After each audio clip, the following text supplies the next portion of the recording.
আসসালামু আলাইকুম ভিউয়ার্স, আপনারা কেমন আছেন? আশা করি আল্লাহর রহমতে সকলেই ভালো আছেন।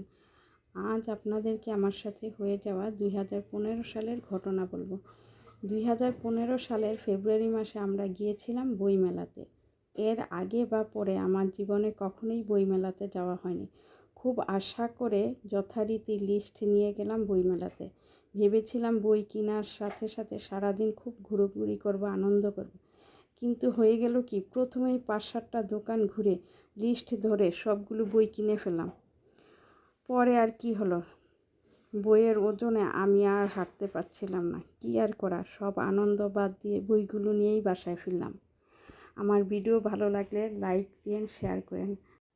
আপনাদের একটা লাইক আমাকে ভিডিও বানাতে উৎসাহ যোগায়।